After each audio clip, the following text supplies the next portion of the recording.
네, 오늘 말씀은 에베소서 4장 1절로 3절까지 말씀입니다. 에베소서 4장 1절로 3절까지 말씀입니다.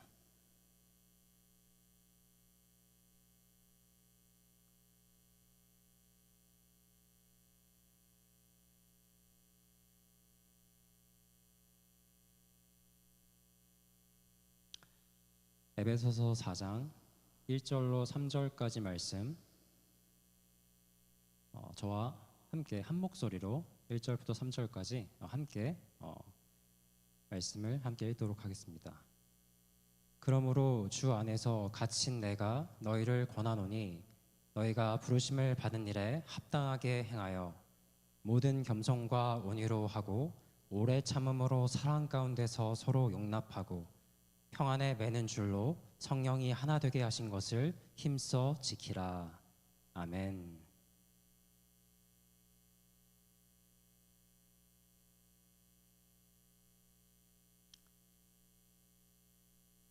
예수님의 제자훈련 방식과 그 당시 또 함께 살아가고 있었던 이 바리새인들의 제자훈련 방식에는 좀 차이가 있었습니다.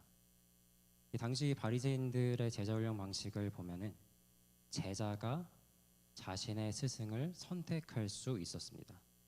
제자는 유명하거나 아주 저명한 랍비를 알게 되면은 그를 찾아가서 그의 문화에 들어서 그의 제자가 되기를 선택할 수 있었던 것이죠. 그러나 예수님의 그 제자훈련의 그 방식은 이와는 달랐습니다. 예수님이 제자가 되고 싶다고 해서 모두가 그 제자가 될 수 있었던 것은 아니었어요. 왜 그랬냐면 예수님은 자신이 특별히 택하셔서 제자 삼고자 하는 자를 불러서 제자를 삼으셨기 때문입니다. 우리가 이 부르심이라는 것을 생각할 때 마치 이와 같습니다. 주님께서 그 풍성하시고 은혜로우신 뜻 가운데 원하시는 그 뜻 가운데 택하셔서 그 자녀로 삼고자 하신 자들을 불러주시는 것입니다. 이것이 부르심이죠.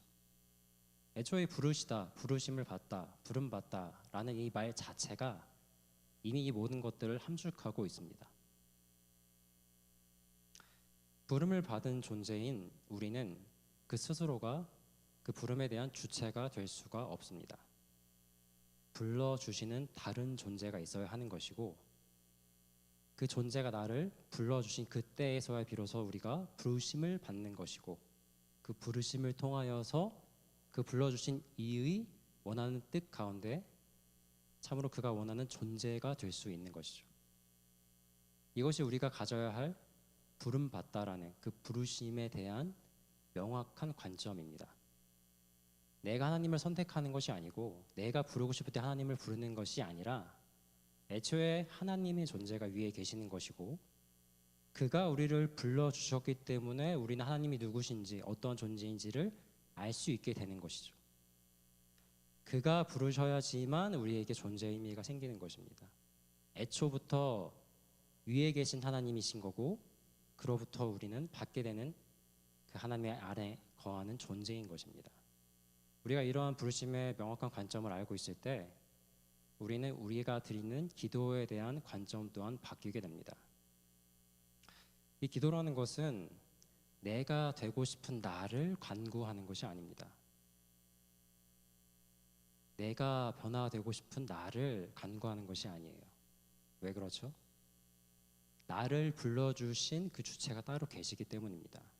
나를 불러주신 이 분께서 분명한 계획과 목적 가운데 그 뜻 가운데 나를 부르셨기 때문에 나의 기도는 내가 되고 싶은 나를 간구해서 올리는 것이 아니라 그 부르신 계획과 목적과 그 뜻을 맞게끔 그 뜻에 부합하는 존재가 되기를 원합니다라는 내가 그것이 무엇인지를 알기를 원합니다라고 하는 그 기도가 선행되어져야 하는 것이죠.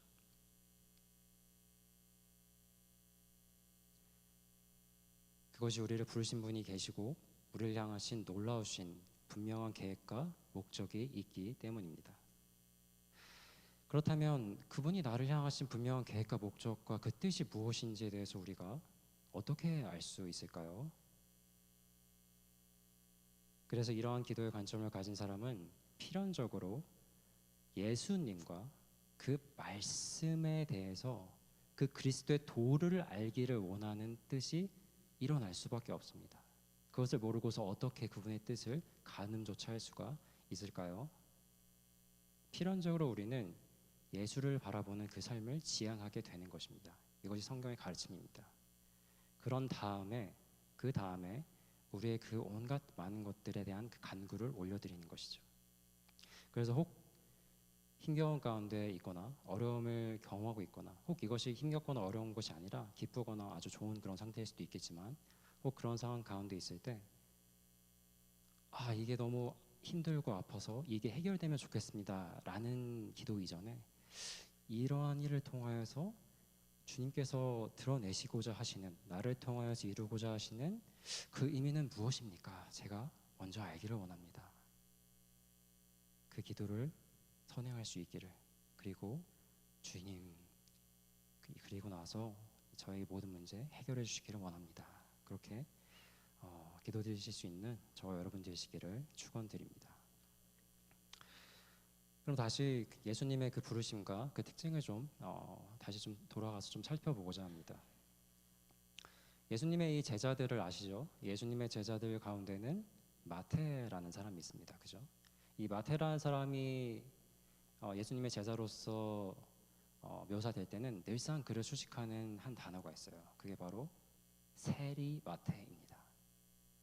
세리. 많이 아실 겁니다. 그죠? 이 세리라는 직업이 무엇이고 이 세리라는 직업을 가진 이들이 왜 그토록 이 유대 사람들에게 사람 이하의 대접과 미움을 받고 있는지에 대해서 말이죠. 세리라는 직업을 가진 사람은 세를 걷어서 그 지역들을 다스리고 있는 분봉왕들에게 상납을 하고, 이 분봉왕들은 이 로마 지배를 받고 있으니까 이 로마의 곧 로마 황제에게 그 세를 바치게 되어 있는 이러한 구도입니다. 그죠?